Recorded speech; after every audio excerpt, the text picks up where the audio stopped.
여기에 과거의 발언 덕분에 홍 감독을 향한 배신감이 너무나 큰데요. 홍 감독은 대표팀의 새 감독 하마평에 오르자 꾸준히 불편하다라는 기색을 내비쳤던 바가 있습니다. 이러한 발언은 울산 팬들을 안심시키기에 충분했습니다. 여기에 더해 작년 1월 과거 울산에서 활약했던 아마노준을 향한 저격 발언이 재조명되고 있습니다. 일본 국적의 미드필더인 아마노는 2022년도 시즌 울산에서 임대선수 신분으로 활약했습니다. 이어서 그 다음 시즌 울산 잔류 여부를 두고 주목받는 사이 그는 홀연히 울산의 우승 경쟁팀인 전북현대로 임대를 떠났습니다. 이에 홍 감독은 분노했습니다. 홍 감독은 아마노가 울산 잔류를 약속했지만 어겼다라며 강도 높은 비판을 했습니다. 곧바로 아마노 측은 홍 감독의 발언에 반발했지만 울산은 이례적으로 아마노 이적 협상과 관련된 보도자료를 배포하기도 했습니다. 이처럼 당시 두 사람 사이에 벌어진 진실 공방은 많은 주목을 받았습니다. 당연히 울산 팬들은 홍 감독의 발언을 적극 지지했습니다. 그런데 아마노의 배신감을 느꼈던 홍 감독이 울산의 배신감을 안긴 아이러니한 상황이 된 것입니다. 이에 울산 팬들은 홍 감독을 아마노의 이름에 빗대어 아마노 홍이라는 조롱 섞인 별명으로 부르기 시작했습니다. 이러한 상황에서 홍 감독은 아직까지 어떠한 입장도 내놓지 않고 있는데요. 덕분에 울산 팬들의 속은 더욱 타들어가고 있으며 그들에게 남아있는 것은 피눈물 섞인 배신감뿐이었습니다. 한때 K리그 2년 연속 우승을 안겨주며 팬들에게 기쁨을 안긴 수장은 이제 사라졌습니다. 홍명보 감독이 축구대표팀 사령탑 선임 과정에서 대한축구협회 전력강화위원회 회의에서 1순위가 아닌 2순위 추천 후보였다는 스포츠윤리센터 조사 결과가 나와 논란을 낳고 있습니다. 스포츠윤리센터는 지난 7월 대한축구협회의 축구대표팀 감독 선임 관련 비리가 있다는 제보를 받고 조사에 착수했으며 약 4개월 만에 이를 마무리하면서 정몽규 회장과 김정배 부회장, 이임생 전 기술총괄이사에 대해 문화체육관광부 징계를 요청하는 조처를 의결했습니다. 이번 스포츠윤리센터의 징계 요청 결정문에서 논란이 불거진 것은 홍 감독에 대한 전강위의 추천표였는데요. 신동욱 국민의힘 의원실을 통해 확인한 결정문에 따르면 스포츠윤리센터는 축구협회 국가대표 전강위 10차 회의에서 홍 감독이 다비드 바그너 감독에 이어 두 번째로 많은 추천을 받았습니다. 이는 축구협회가 지난달 전강위 10차 회의록을 공개하면서 홍명보 감독과 외국인 감독이 가장 많은 7명의 위원으로부터 추천받았다고 밝힌 것과는 배치되는데요.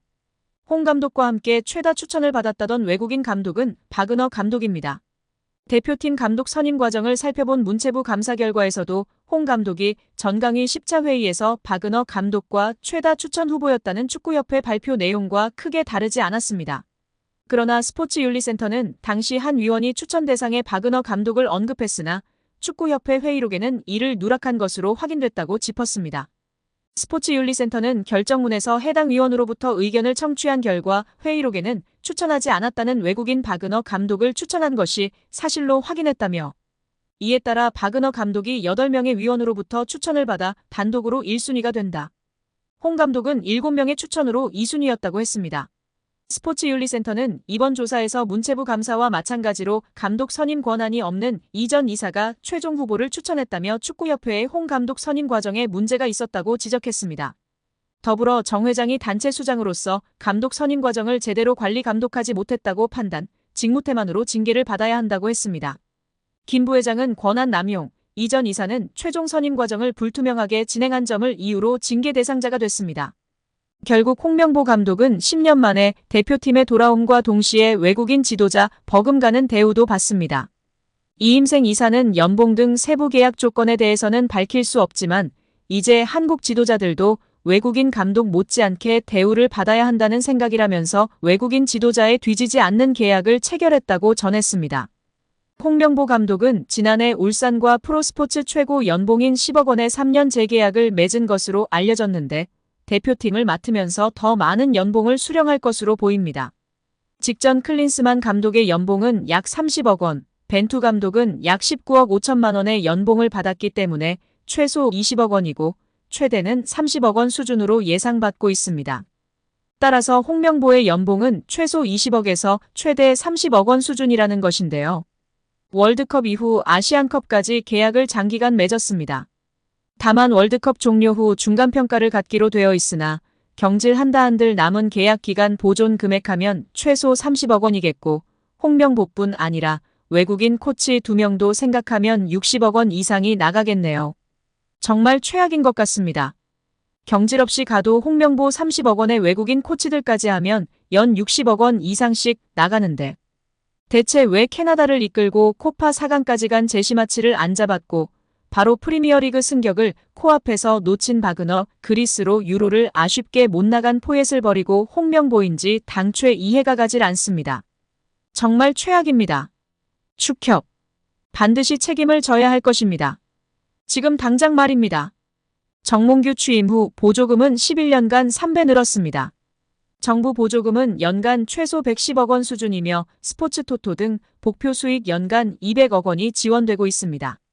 주요국 정부 보조금 없거나 의존도 낮으며 피파 랭킹 20위권 국가들은 70% 이상이 협회장은 전문 경영인이 하고 있고 이외 축구인 등이 하고 있습니다. 우리나라처럼 재벌 총수가 회장인 곳은 단 한 곳도 없습니다. 대한축구협회에 연간 약 300억 원의 국가재정이 투입되면서 수익에서 정부 의존도가 약 30%에 달하는 것으로 나타나며 충격에 빠졌습니다. 사실상 정부 재원이 아니면 운영이 어려운 셈입니다. 미국과 일본 등 주요국은 국가보조금 의존도가 낮은 가운데 축협의 재정 자립을 촉구하는 목소리가 나오고 있습니다. 18일 한경닷컴이 축협의 손익계산서를 분석한 결과 지난 2013년 이후 보조금과 복표 수익을 제외하면 연 평균 300억 원 적자를 기록하고 있습니다. 축협의 손익계산서는 정부 재정 비중이 상당한 보조금과 스포츠 토토 등으로 알려진 복표 수익을 포함해 계산하면 재정 상황이 좋아지는 것처럼 보입니다.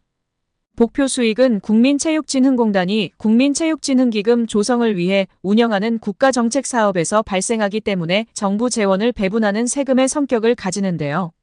축협의 당기순이익은 최근 5년간 코로나 팬데믹으로 입장료 수익 등이 없어 38억 원의 적자를 기록한 2020년을 제외하곤 늘어나는 듯한 모습입니다. 2020년까지만 해도 보조금과 복표 수익은 연간 300억 원이었는데 2022년부터는 500억 원 안팎으로 급증했습니다. 이렇게 지난 11년간 축협이 쓴 보조금은 총 1,809억 원, 복표 수익은 총 2,058억 원으로 총합 3,867억 원에 육박한다는 사실이 알려지자 축구팬들부터 국민들까지 분노가 들끓고 있습니다. 최고의 황금 세대를 가지고 제대로 일처리도 못하면서 정부 지원금이 무려 3,000억 원이 넘는 소식에 다들 뒷목을 잡고 쓰러지기 일보 직전입니다. 오늘 영상은 여기까지입니다. 끝까지 시청해주셔서 감사합니다. 늘 건강하시고 더 좋은 영상으로 찾아뵙겠습니다. 구독과 좋아요도 잊지 마시고 부탁드립니다. 감사합니다.